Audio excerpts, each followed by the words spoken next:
I'm sure you could. No, you could tell us stories, many stories. Yes. Okay, you wonder who Ronnie is.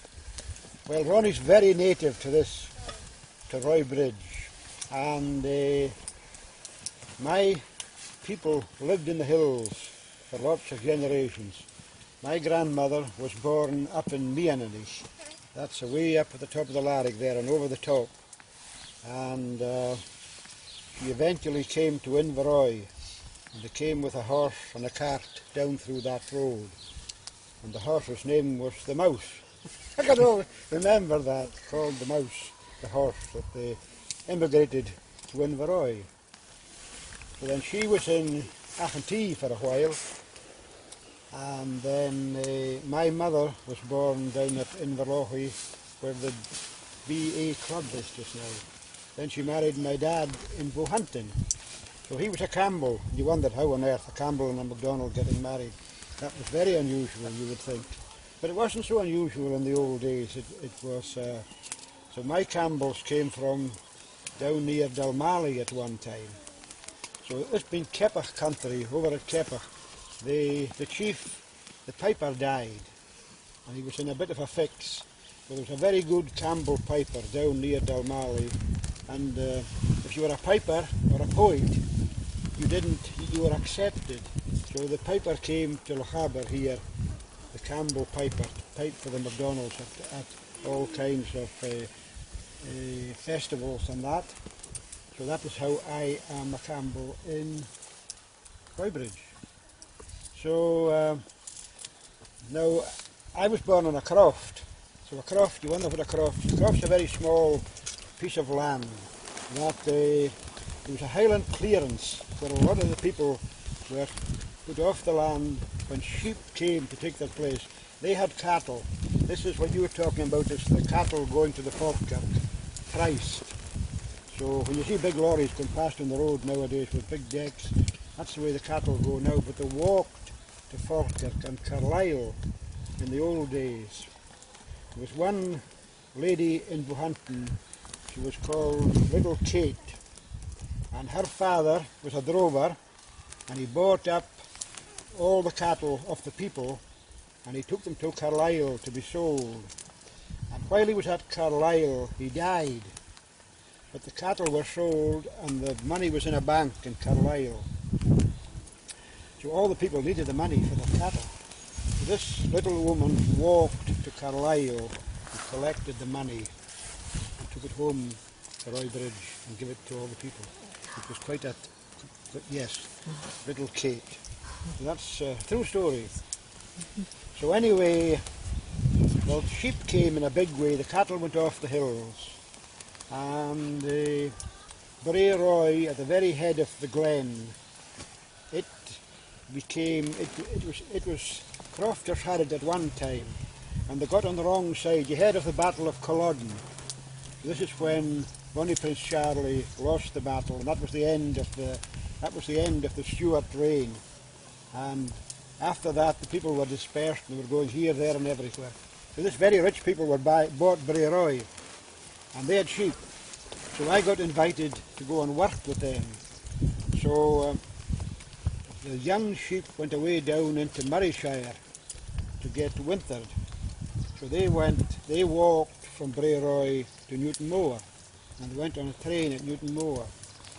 So when they came home on the 1st of April, so on the 1st of April, they came off the train. I got invited to go, left home at 6 o'clock in the morning. I had 2 dogs, and 400 hogs came off the train at Newton Moor station. So I had 200 to walk right up through Glen Shiro, the head of Glen Shiro, and up right into Bray Roy. That took me 2 days. There was a place called Garva Moor, so I stayed in Garva Moor for the first night and then set off for Bray Roy the next morning. So that was, then the next year the lorries started coming, and that's how I'm the last person. The person who was with me, he's passed on, Duncan MacDonald. So I'm the last person to have done that. So the television got a hold of this, and they asked me to do something on the television to explain this. And when they get very, very scarce of stories, they take me out now and again to say, this is the brass drover. Now, if you want to ask any questions, you see, about what I'm saying now, there'll be someone with a question to ask me. No? Yeah. Did you take food with you on that big walk?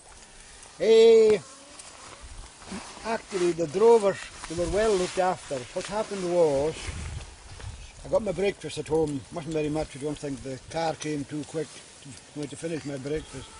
So there's a place called Ballygowan as you come down from Newton Moor to Lagan. So there was a big pit of turnips there. So I jumped the fence and took a turnip out. Because it was a crofting township and I thought the crofters wouldn't come after me. That was the best meal I ever had.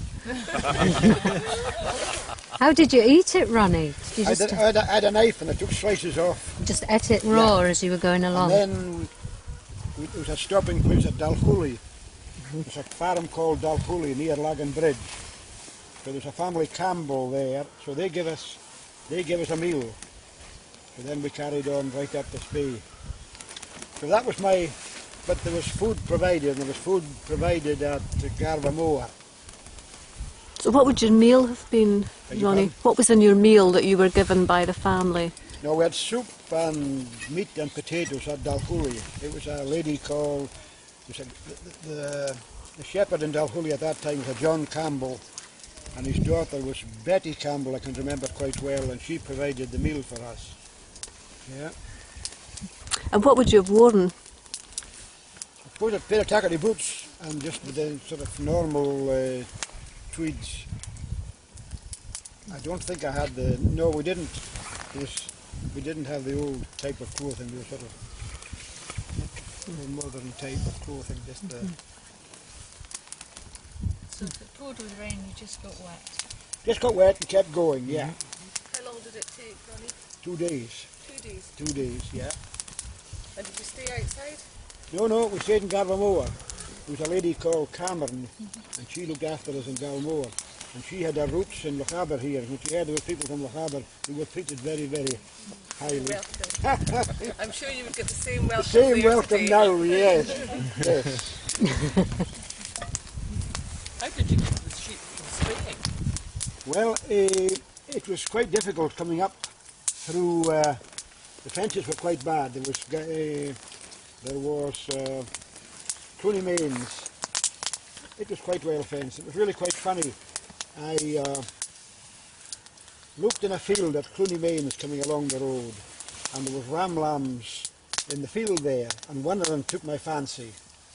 And I thought, oh, I would love that one in Bray, you know. Well, I got a job in Bray, full-time shepherding after that episode.